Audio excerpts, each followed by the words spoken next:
My younger self, in my 20s, if I had just kept my foot on the gas pedal in my 20s. I spent all of my 30s making up for all the mistakes I made in my 20s. I spent all of my 40s being what I could have been in my 30s. That's what I would tell my 20-year-old self, if I could just keep my foot on the gas. Because when you're 20, man, you just think it's all good. Nah, man. Them 20s are some important years. You know, I messed my credit up in the 20s. I did a lot of 20s that I paid for dearly. I could change that. But then again, at the same time, I needed everything in my life to happen in the exact order that it happened in order for me to be who I am today.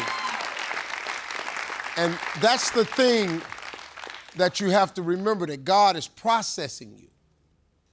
Everything that's happening to you now is just the process. God is going to give you everything you ask for if you keep the faith, but you have to keep the faith.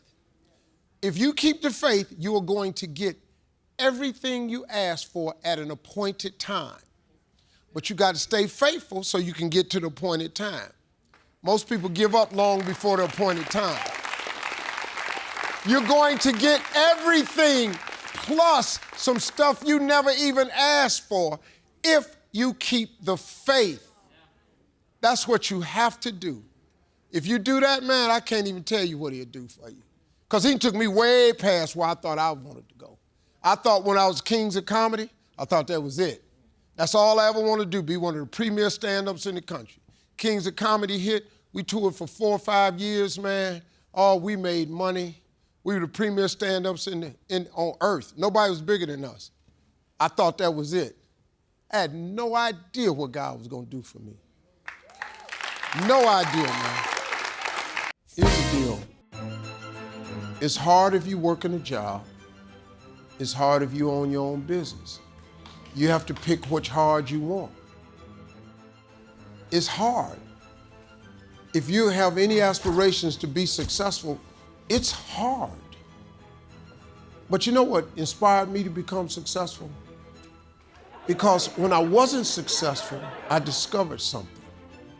It's really hard to be successful. But you know what I also discovered? It's really hard not being successful. It's really hard, man. It's hard not having a career, not having a job, not knowing what you're gonna eat next, not knowing how you're gonna pay your rent, not knowing what your next move is. That's hard. So since it's hard, you as a person just have to make the decision which one of the hards you want. Because it's all hard.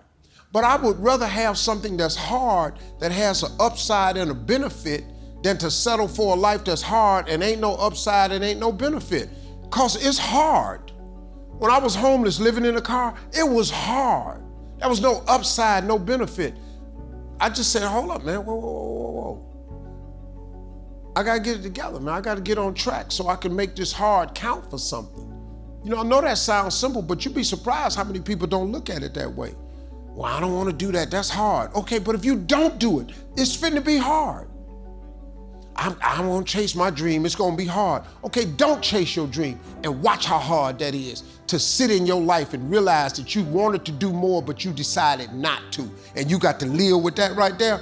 That's hard, partner. That's really hard. That's really, really hard. I would rather be sick to my stomach trying as hard as I could to be what God created me to be than to sit in there and settle in my life and just have a life of mediocrity, man. I am not finna do that. I would rather put all my massive effort into being something than to sit over and have a mediocre life, man, with nothing to explain for it. And then when my life is over, there at the funeral, ain't nobody got nothing to say. Nah, man, nah. When I leave this world, I want them to talk about what I did. At least he tried. He tried to change somebody. He tried to help somebody. He poured something into young people. He gave. You know, that's what you want to be. You ain't got to be rich or famous to do that either. But you got to matter to some damn body. You got to count to some. Teach kids, do something. But don't just sit in your life and just have nothing, man. Just, I don't want to try that. Why not? You got to try something, man. You got to jump. We sit around, we talk about all the time. I said, man, I couldn't believe you was in my house. He said, man, I think about that all the time. He said, you should have gave me the money. I said, man, I had the money. I was homeless for a while, right? I finally messed around, got some money in 96. I signed my first big deal and I bought a house. And 1996 was when plays got started up real big. And a promoter named Al Wash bought this homeless dude to my house. Now, I just bought this house. They didn't know it. They thought I was balling because I just bought this house. I had $1,700 left after I bought this house. This promoter named Al Wash bought this homeless dude to my house named Tyler Perry.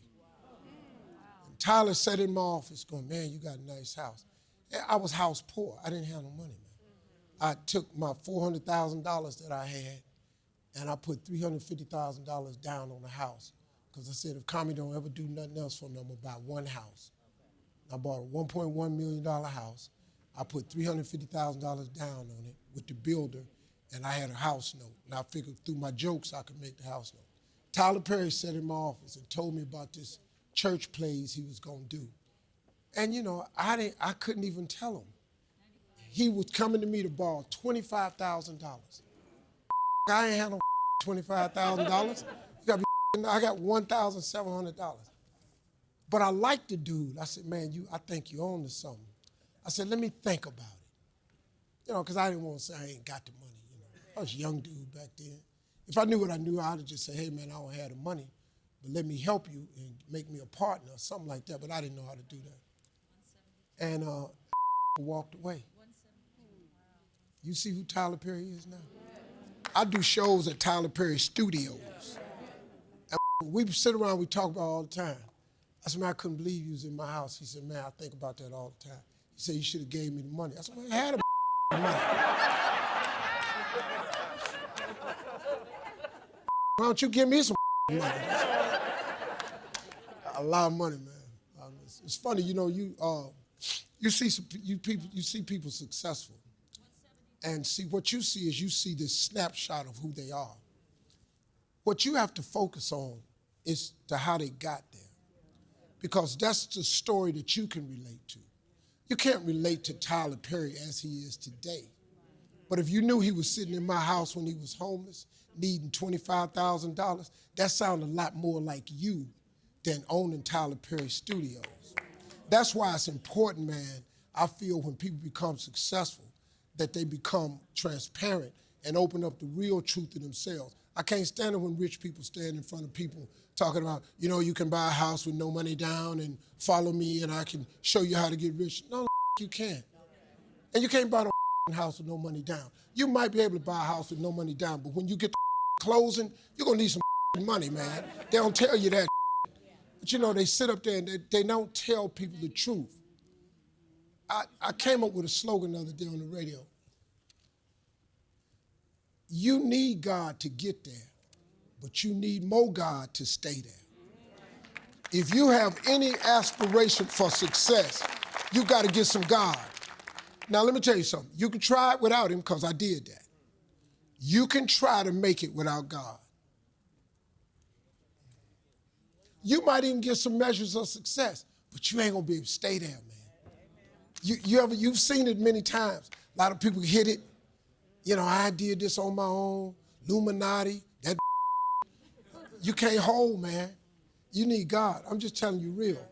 You gotta have God. It's a cold piece of work. At the end of the day, whether you're a young cat out here hustling or you're an old person trying to hold on, you can turn all that into flourishing if you put some God in your life.